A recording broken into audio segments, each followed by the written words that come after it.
If you're feeling overwhelmed, anxious, or disconnected, you're not alone. I'm Dan Roberts, an internal family systems therapist and trauma healing specialist. I create guided meditations to help you reconnect with your inner calm and compassion. These practices are rooted in internal family systems therapy and are designed to support your healing journey, whether you're new to therapy or have been on this path for a while. You can find my full collection of meditations at danroberts.com. 11. Yeah. It's episode 11 of Good Grief, guys. That was the intro. Bosh. I can't believe it, and it does feel a bit bare not having Suze here. It does. It's like we're missing a piece of furniture. It is. So I just want to shout out and big up. We can let it slide this time. What an amazing episode we had last week with Suze. It was so amazing to learn about Lyme disease. Not amazing, but insightful. Yeah. And it was great to get another perspective of grief in your life, apart from bereavement, because it's boring hearing about death. So I tune in, guys. Yeah. And now today we're going to talk about bereavement. But no, we're talking about something similar to Suze's struggles with her health, and we're talking about health anxiety, death anxiety, and anxiety in general after grieving, and how it can impact a griever versus a non-griever. So when we were planning this, I wrote a sentence, so I'm going to deliver it now. It was a good sentence. And it is: going through bad things opens the door to an unsheltered world. Bosh. Wow. So I'm going to lead that into you, because you've just had a milestone on your grieving journey. I have. And yeah, take the floor. Yeah, so it was my birthday last Thursday. First birthday without Vince. I was very aware that it was my first birthday without Vince. And I had a very unorthodox birthday, actually, because I was in Florida at a conference with my work. Big up. Which I was really nervous about, because I knew that I would be away from my family on my birthday. And obviously just the fact that it's very when you go for a milestone, it really slaps you in the face, and it's it's very apparent. So yeah, I was kind of nervous about it. I felt alright on the plane and things like that. And the build up, I think, to be honest, I was probably just pushing it to the back of my mind. Suze came on the episode Friday. We had quite a lot of drinks. So spent most of the weekend hungover, and then I flew on Sunday, and I kind of packed very last minute, and I think that was probably me subconsciously trying to avoid the fact that I was going. Yeah. I must say it was really hard when I was out there, because first of all, it was weird being out there for my birthday, and then the reminder of Vince not being there. But it was nice to do something different. Mm-hmm. Obviously, in a work capacity, I met loads of new people. I did loads of cool things. I learned a lot about myself and about AI. Can it help? No. Okay. Nice. But yeah, I think I probably didn't realise how much it was impacting me, and I did drink quite a lot when I was out there. And I think I probably subconsciously was battling that. And we talk about unhealthy coping mechanisms. I think because I was in a foreign country, away from home, obviously my work lot are really great, but I guess I wasn't with any of my safety net people, you know. Sometimes you've got your best mates at work, like Suze, for example. If she was there, I probably would have felt more secure. But yeah, I think I was probably a little bit destructive in how I was coping. And actually, on reflection, I've kind of realised that now, and I feel like generally I've been very good. Not good at grieving, you can't be good at it, but I think I've been very healthy with the way I've coped, and I've done a lot of things to help me on my journey. But ultimately we all have I guess a moment or a time where everything comes to the surface and it's a bit ugly, and that probably was me when I was in Florida. So yeah, there was a lot of tears shed in my hotel room and things like that. But yeah, coming back now and reflecting, I think it might have been a bit too big a step for me to be in a new place when a milestone's hit, and even the time difference. I mean, that's a big factor as well. Huge. Yeah, if you're for me it was 5 hours behind, so after the conference, when I had a few drinks, I'd go back to the hotel room and I'd be a bit emotional. it would be like early hours of the morning here, so I couldn't like, you know, call Haz or call you guys or whatever. So yeah, it was an interesting time. And yeah, I think I've probably had a lot of anxiety around that now, because I thought I was kind of doing well on a path of grief, but actually I've realised that there are moments where it does completely throw you, and you kind of like realise that sometimes you just don't cope, and I think that was me. I think it's really interesting when you say that, because I remember being in those unhealthy coping mechanism like zones, and at the time I just thought, oh, I'm just having a drink, God, like let me relax. And then when you step back and you hit the ground again, you're like, wow, shit, like that wasn't me.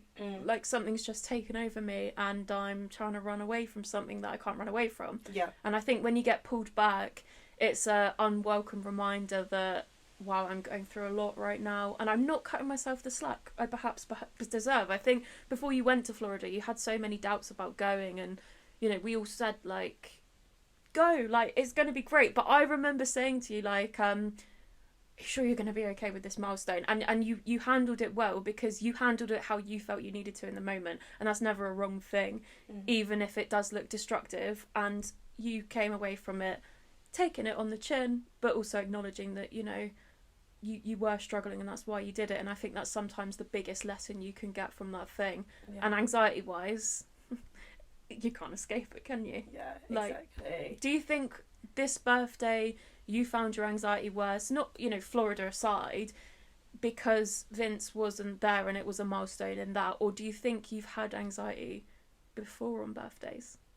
Ironically, I had anxiety on my last birthday, because I so I cut off my biological dad August 24th last year. I remember, because it was my little brother's birthday, so I sent him a text after not speaking to him for months. I mean, that was a two-way street. He didn't actually message me either. And I asked him not to be in contact with me anymore after years and years of trauma and hurt. So that birthday, I was also super emotional, and I remember after my birthday having a panic attack. I've never ever had a panic attack before. Has actually had to come home from work because I just was in such a state. And that is when I started going to therapy after that.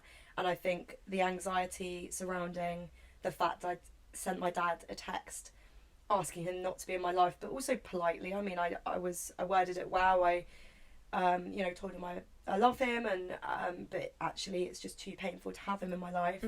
And he just left me on red. So it was like, I was very, very humbled. So I think there was a lot of anxiety surrounding why I'm not good enough. What I'd done really to kind of deserve that. So yeah, actually both birthdays in the last 2 years have been full of tears. And it's weird, because I think birthdays just do bring up so much, and that, like, grieving or not, like, I don't know, like, there's just this thing, I don't know if it's like girl code where you just cry on your birthday. And I think that, like, when you grieve, it's different, because it's like, oh God, I'm missing so much on my birthday. You're also gaining so much, because, wow, this experience no one wants it, but it does teach you a lot. And I think anxiety is one of the biggest lessons from grief, because personally, it changes for everyone. People that haven't grieved will be listening to this podcast, and my anxiety sort of journey started before I'd actually lost my dad. So I suffer with health anxiety, which is obviously what this episode is about in some capacity. And I think that it goes back to the first sentence with, like, a bad thing opens a door to a world that you didn't know. And I guess for you, cutting off your dad, whereas you might have had a feeling of unsettlement before, you had a comfort being like, well, he's still there, sort of thing. Yeah. Like, and when it becomes final, just like where I can compare in that sort of sense, I mean, not like that, but I mean an anxiety way. It brings it all to the surface. Well, it does. So for me, my anxiety started when my dad had a heart attack, because I was like, I never really acknowledged it in a weird way.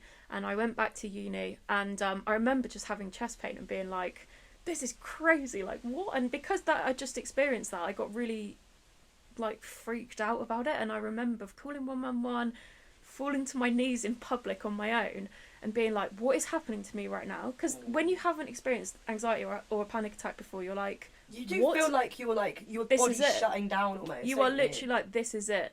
And from then on, I was like you. I went and got therapy afterwards because I was so shook by how your mind can take over your body. God, yeah. And yeah, I got therapy. It seemed to work for a minute. But then I think since I've grieved and since I've lost my dad, and seen what cancer can do to someone, my anxiety's become a bit uncontrollable, because I think with grief specifically, you're met with this can happen. Because I think anxiety is so fueled on this could happen.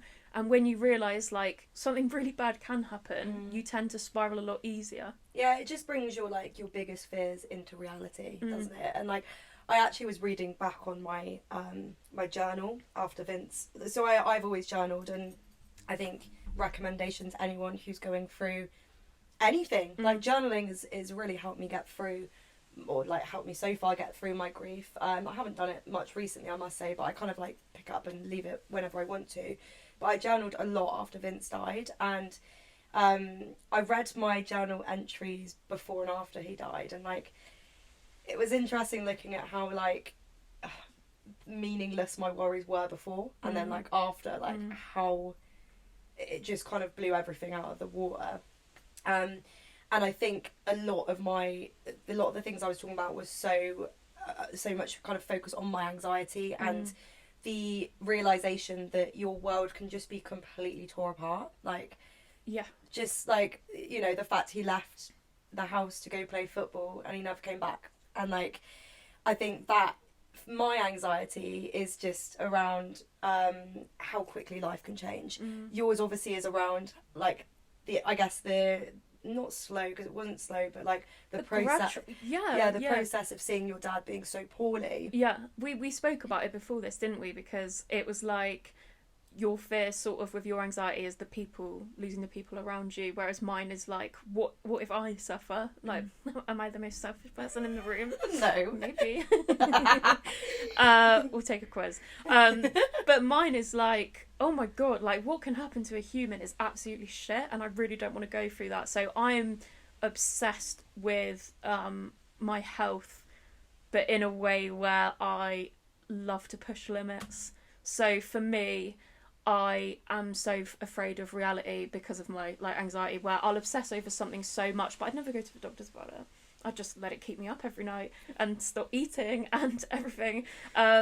Whereas like, I mean, we were also talking about like with the whole destruction thing, like there's such a fine line with letting anxiety eat you alive and trying to keep yourself in a way that that will never happen to you. So like being healthier, you know, like healthy coping mechanisms that you're journaling, not drinking too much. But then on the flip, it's like, you only live once. Let's go 1,000 miles per hour. I've got one life. Let's do what I need to. And it's really weird because there's no way to strike a balance between the two. I feel like I'm constantly teetering. And generally what happens is Monday to Thursday, Maisie's a health queen, a real like green goddess. My body's a temple. And then Thursday, 5 p.m, maybe sometimes Friday, definitely the weekend, I'm like, okay, I'm just going to chain smoke all weekend. Not all weekend, mum, only when I'm drinking, which tends to be... And never to your nan. Never. I've never seen her with a Nanny cigarette Jan. in her life. I could never do that. But yeah, I think like at the weekends I'm just like, wow, fuck it, you only live once. Like, and it's so annoying because actually what you're probably doing is just putting your body through it, because it's like one extreme to and the then other. you get beer fear anxiety, and then the week goes... God, I know, and then Monday you're like, I'm never drinking again, and this is just a constant cycle that seems to be like what everyone our age does.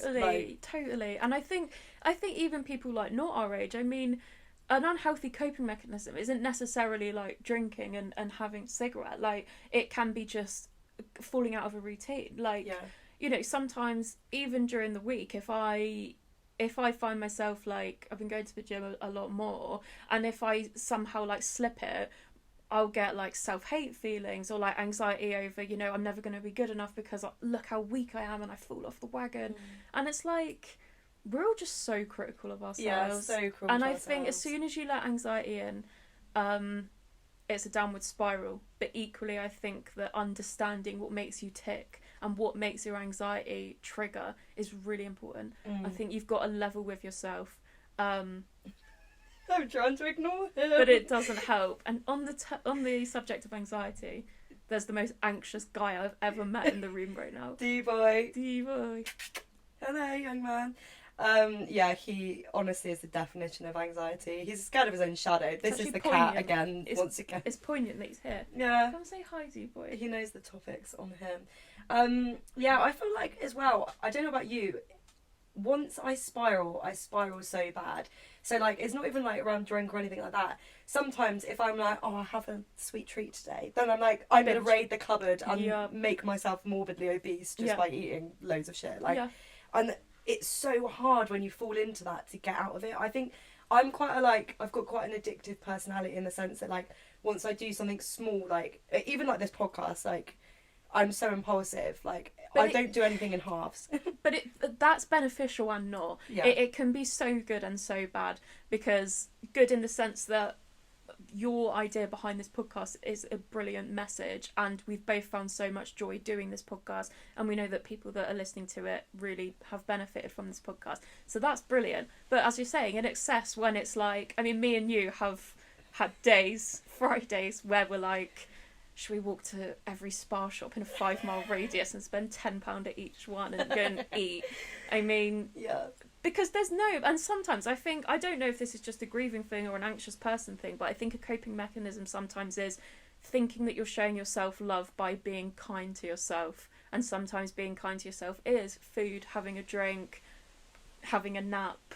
And you don't really associate those with going to the gym, drinking loads of water. It's like, you only live once, let's have 50 pints today.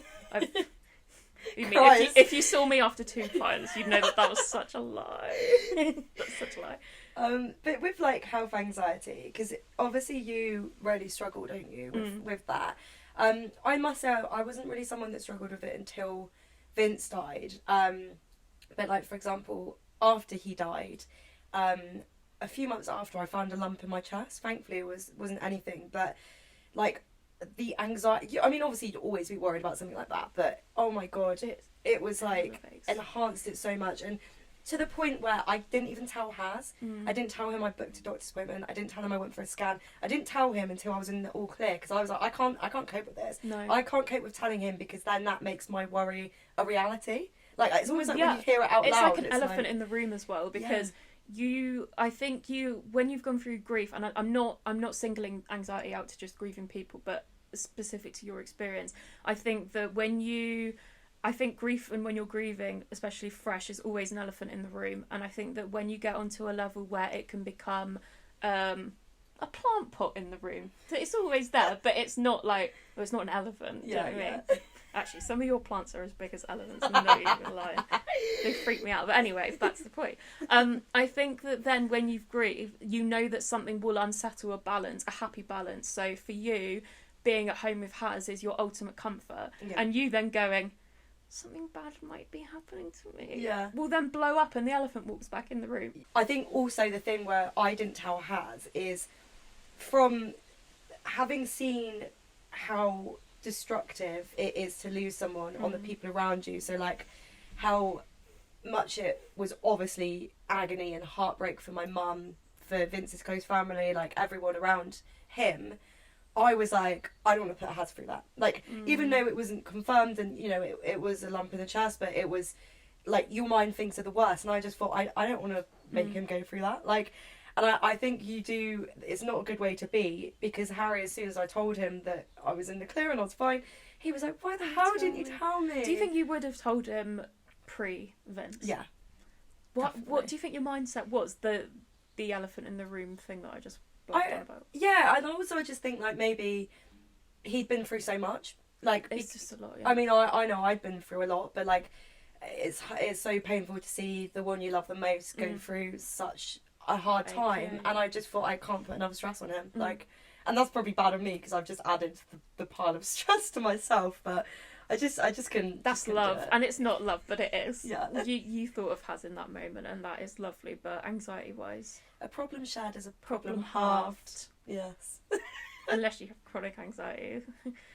No, I'm joking. It definitely is. It really is. All jokes aside, it genuinely is. And the biggest lesson ever with anxiety is guys, just get it out there, because anxiety is the most, like, it's just deliberating, isn't it? Like, it's just terrible. But also, as soon as it's out in the open, you do realise that it's a self-constructed thing. It's not reality. Sometimes it feeds off of your real thoughts, and like grief, specifically for myself and for you, will make your anxiety 1,000 times worse. But equally, as soon as you air your thoughts and you realise that outside of my brain these thoughts don't really exist as badly as I'm sort of making them out to be. What I always find is, and I did this week after the anxiety I had after Florida, if you tell yourself that, like, in a few days, in a week's time, this isn't going to be as significant as it is to me right now. It's all about perspective, and it's so hard when you're caught up in that emotional toll of, like, fear, anxiety, embarrassment, shame, whatever it is.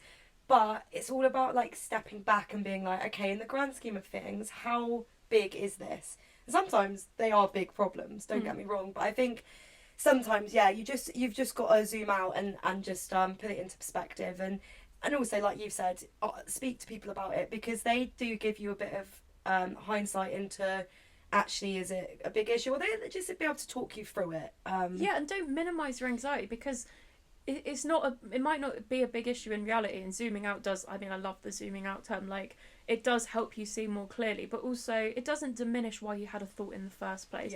No one asks for anxiety, and anxiety can be caused by anything, big or small. You know, like, people get so anxious over work, and that's so valid, because there's no limit to anxiety. Like, if you're anxious about something, you're not going to feel more anxious about another topic. Like, anxiety is just evil, and it will just rot your whole day. So guys, let's talk about anxiety, because it's gross. It's gross, and we have got people talking, haven't we? Because we did pop up a Q&A. Yeah, I'd like that segue. I was about to do it myself. Well, go on. Has massively impacted them. I'm just going to go on to the message. And now they think that every little thing will lead to death. This goes for other people around them. They're terrified of losing people around them, and that was something they never had before. So they also worry about other people's health way more than they used to. That's so valid. So valid. And it's like, it's just the harsh reality of grief, I think. I think people think that it's losing someone and losing to live without someone, but it's also learning to live with yourself without that person. And I think that is a great example of, you then take on a worry of it happening again, whether, like, it be about yourself or, like, other people. And you were saying that earlier, weren't you, about how you worry a lot more about those around you? Yeah, I was saying, like, I think I worry a bit, like this person said, more about other people dying around me than I do myself. And I think back onto the anticipatory versus traumatic grief, I think because Vince died suddenly, unexpectedly, on the football pitch, to him that's like the top tier way of dying, which sounds shit, but it is. But for us, it was like a bomb just went off. So I've seen the impact it has on other people, and I worry that other people are gonna die because I know how hard it is. But I've also seen that, like, Vince kind of got, like, the golden ticket to exit life, because we said earlier, it sounds awful, but if someone said to him, how would you like to die? I mean, I'm sure he would have lived a lot older, but on the football pitch with his mates surrounding him, like, amazing. He wasn't in pain. It was just like he dropped dead, and, like, for him that was great. So I guess, well, not great, but you get what I mean. But no, like, it is, like, as you said, it's true. If all of us, if we said, like, what's the perfect way, I'd win the Champions League with Arsenal and then go. Like, I don't think his walking football team would go into that. No, I also don't think that me, a 27-year-old woman, is going to win the Champions League for Arsenal. Also, Arsenal winning the Champions League. What? Sorry, I had to jump that in there. But no, you get my point. I think I think because, like, I've seen, for him it was like a painless exit. That I do fear death, but not as much as other people around me dying now. Yeah. That's valid. You're more concerned about the impact that it leaves on other people, because that's what you've seen. Yeah. You haven't seen sort of like a traumatic death. You've seen the traumatic grief. Yeah. And that's dramatic. Yeah. Mr. Dramatic. Yeah, great question and great experience and insight, even though it's absolutely terrible and traumatic. I know, Word of the day? I know, like, that person who asked that question, we would love to get them on the question mark on the podcast, because they have a very interesting insight into grief as well. But yeah, I love the way they put it, to be honest, because it is so true. I think it just heightens. Like, I was the same as that person. Like, I didn't really feel much anxiety before, but now, God, yeah, I do. Like, and it changes overnight, doesn't it? Yeah, Because you just see how quickly things can change. Mm. This person's sent quite a long message, but I'm going to read it all out because I think it's interesting to hear people's experiences. Definitely. So health anxiety is literally the worst. I've had it my whole life, as I'm sure you know, lol. Yes, I do.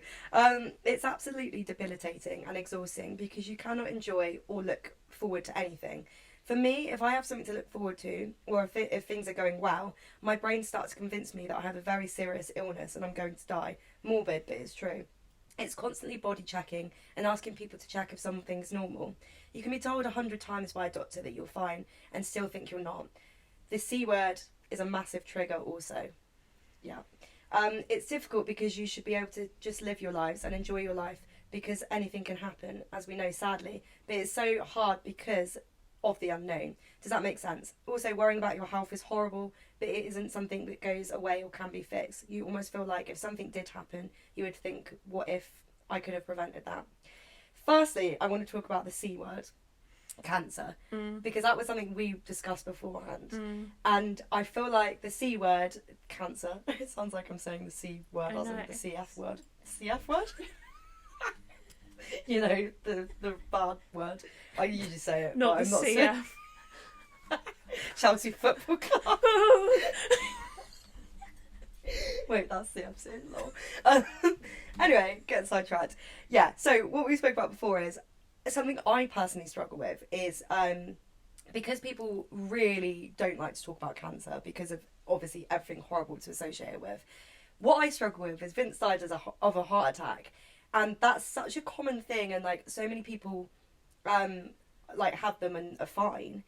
And think how often we use the phrase heart attack. Like, if you get scared, oh, you just gave me a heart attack. Like, it's thrown around all the time. And, like, Oh, God, yeah. it's like, it's very, like, apparent when I hear it. I'm like, oh, God. Like, we associate that word with so many different things. It's completely inappropriate as well. And I've realised how easy it is not to say it since what happened to you, because I'm just like, how the hell could I forgive myself saying that around you? Oh, no, don't worry. I mean, it's not that deep, No, but but it is also just, like, makes you think. I think it really is that deep, because I think that it's not an acceptable thing to throw around, and it is like that, but you don't know what people have been through. And we've done an episode on triggers, and like it's just a reminder of like the most terrible thing, and you know the impact it had on your life. And yeah.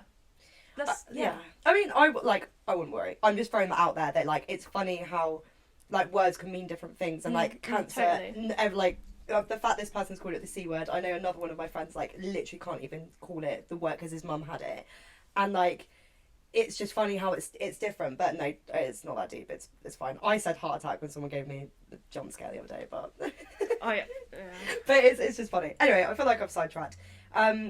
So obviously this person has spoken about always having health anxiety, and I know for them being a close friend it has been completely debilitating, and it's so hard, isn't it? Like, even when you have to get people to check you or you go to the doctors, but your mind just like eats away at you. Oh God, I like just hearing that message was like as if I'd written it, and like it is an ongoing battle every single day. I can't remember, and I'm sure this person's the same, where you just can't remember a day where you didn't worry about your health.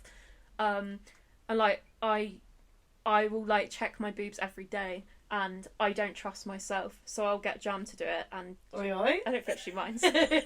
Jam loves health anxiety. Anyway, jokes aside, no, but you have yourself second guessing everything, and you don't believe what doctors say. You Google everything, and it is just an absolutely exhausting thing. And I really liked, I don't like it, but it's really poignant what the person said about big events, because obviously I'm getting married next year, and I literally remember when I had a meltdown over a year ago, and I was in your car with you, and you picked me up, and I said, I'm so scared I'm not going to get married to Jam. And I was so, it's just everything. You're like, oh, the wedding, and now my health anxiety's gone on to the point where I'm like, well, if I'm only thinking of the wedding, does that mean that I don't have a future beyond that? Do you know what I mean? It's a constant thing in your head, and it is completely, well, it's like you can't speak about it because it is every day, and like while you it's the most like, I feel like if it was a physical thing rather than a mental thing, you'd be like, how are you working every day? I think it is just like a constant cycle where, and as that person said, like there's no relief for it, because like sometimes I'll be like, oh, my life's so good, and then in my head I'm like, it might not be tomorrow. It's so exhausting, isn't it? And like what's interesting is like before Vince died, because everything in my life, and I've resonated with this, because everything in my life was going so well, and I actually read it in my journal, I like kept on saying like something has to go wrong, like things are going too well, and then that happened. But it's so hard. I think there's no solutions to health anxiety. There's things you can do. There's like different alternative therapies, and I think there's not a fix with the doctors, sadly, with this. And like, actually, doctors almost gaslight you a little bit. Look at what Susie said last time. Oh yeah, like, any problem? Oh, you've got health anxiety, haven't you? Yeah, exactly. So I think like exploring alternative therapies, like hypnotherapy. Plug in my mum. She started training to be a hypnotherapist, but I think like exploring things like that is only going to help ease it. There's no solution to it. But there's different things that you can explore to help you deal with those emotions.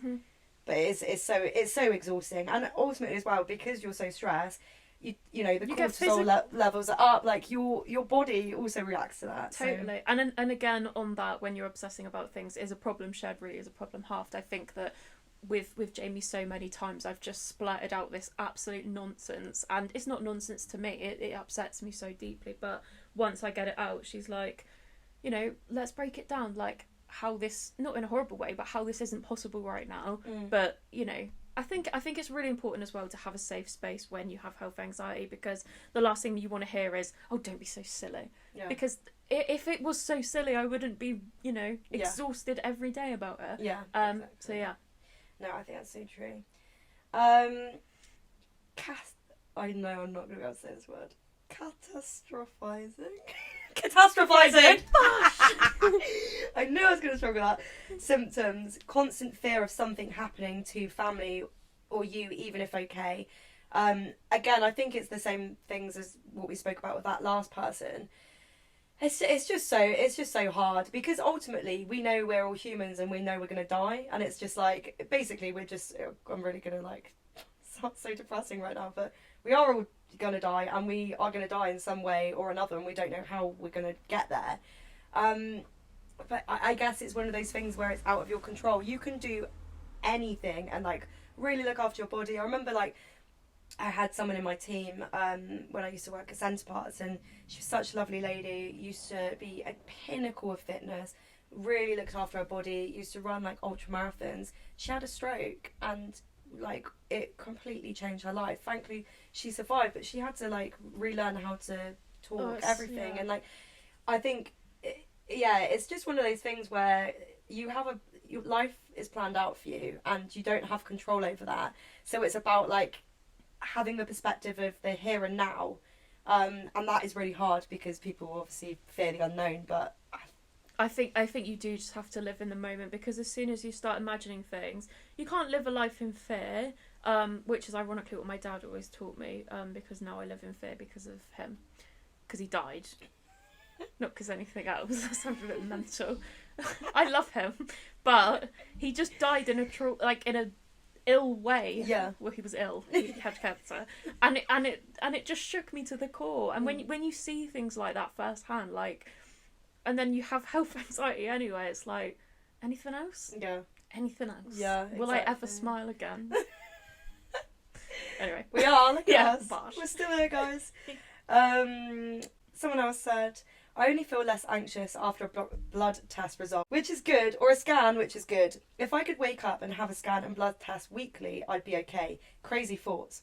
I no longer Google symptoms and try to overcome them. I'm laughing because I wonder if you like sense the tone of this message to recognise who it is. not the tone, but just like the way they write. Anyway, crazy thoughts. I no longer Google symptoms and try to overcome my fears by visiting a GP instead of putting things off. My health anxiety prevents me from making GP appointments, but I'm working on this. My health anxiety takes my brain to wild places. Thought, I have a sore ankle equals I'm going to have bone cancer and I will need my whole leg amputated, which is just bonkers. Rational reasoning is I will rest my ankle and elevate my leg and all will be okay. I like that rational. I love that message and I get it. I don't know if everyone that's listening who has kindly sent us questions resonates, but I have an obsession where if I see something terrible on social media, I know that it's going to torment me for months, but I'll deep dive into it to learn everything about it, and then I'll obsess over it. So, for example, I saw a very unfortunate girl so tragically pass away to bone cancer, and then I found out how it started. She had a pain in her knee. So then what did I have for a month? A pain in my knee. And it's just like... And you know that, like, do I have a pain in my knee, or am I obsessed with the fact that she had a pain in her knee? The latter. Mic drop for what that person said, because, like, rational thinking is such a beautiful thing. I just wish it was there all the time. Yeah, absolutely. But again, I think, like, helping you rationalise with what you're going through can help by talking, not always a professional, but just to someone and being, like, just being open with them and being, like, can you just give me a bit of a reality check here? Yeah, you need a reality check mixed with the person that's the right person to talk to. Yeah. I think that, like, to be honest, all of my safe people I'd be, and, like, you know, even people like acquaintances, like, I'd be more than happy to talk to, because you know. Acquaintance. You looked at Cham. When I said you guys just acquaintances, are you? Remy. Remy's my cat, she's not someone. She's loving my life. Anyway, no.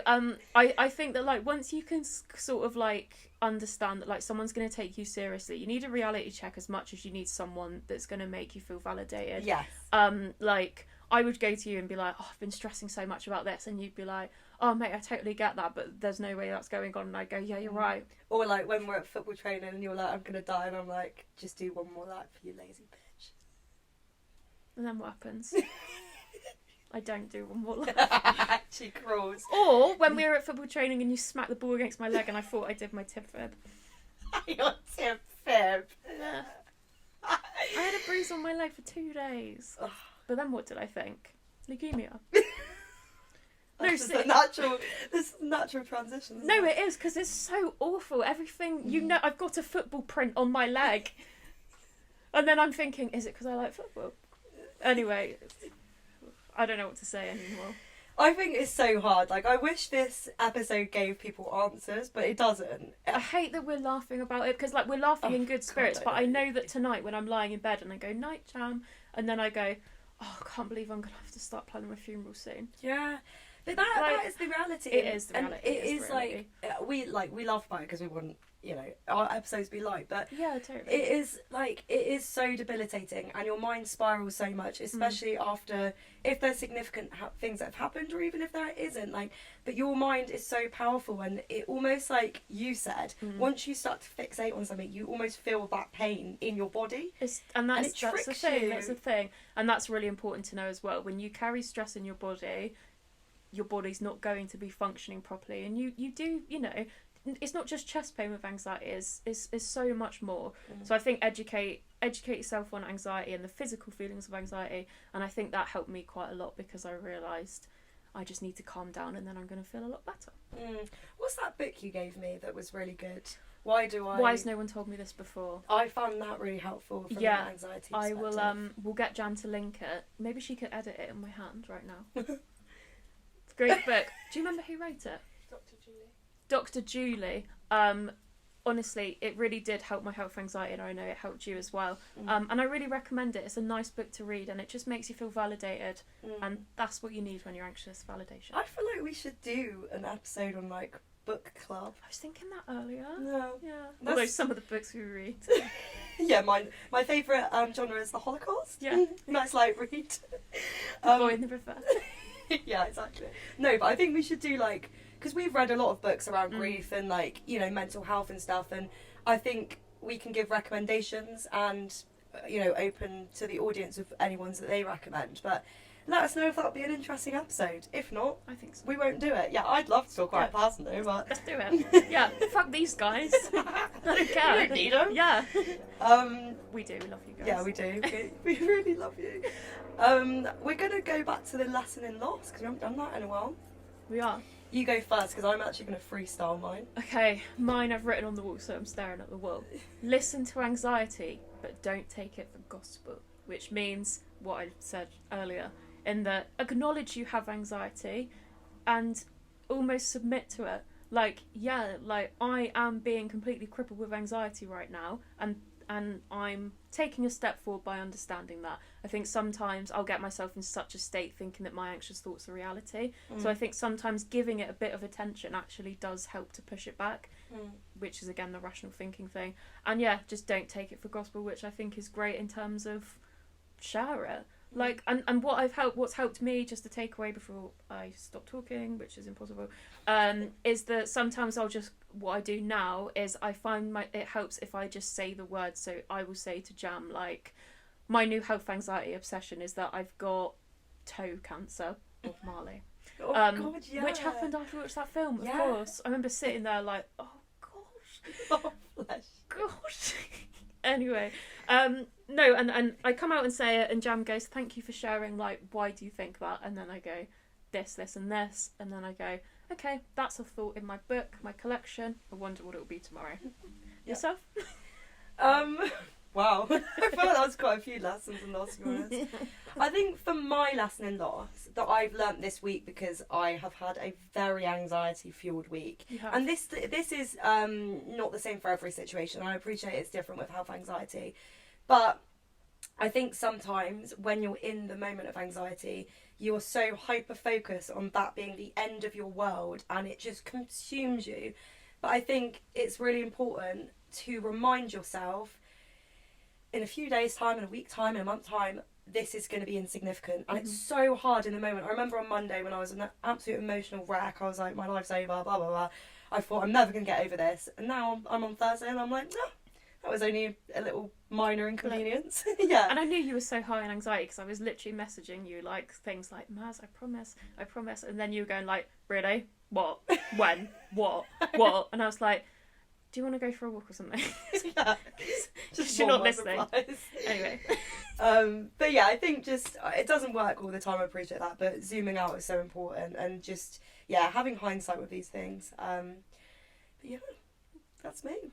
Yeah, we could talk forever about health anxiety, and I just want to say again thank you to the people that contributed, because it takes a lot of courage to talk about these things, because while we laugh and joke about it, it's a massive, it feels like a weakness, and it's not. Let's make it our strength. Let's get through this together, guys. And thank you so much for sharing your stories, because it means a lot. It does. It's nice to have new perspectives and different experiences other than us just rambling on. It is, time. even though I mean, look at us. We're the best at talking champs. But yeah, I thought that was a really good summary, and thanks. Yeah, cheers. Bye guys. Bye. Have a good week.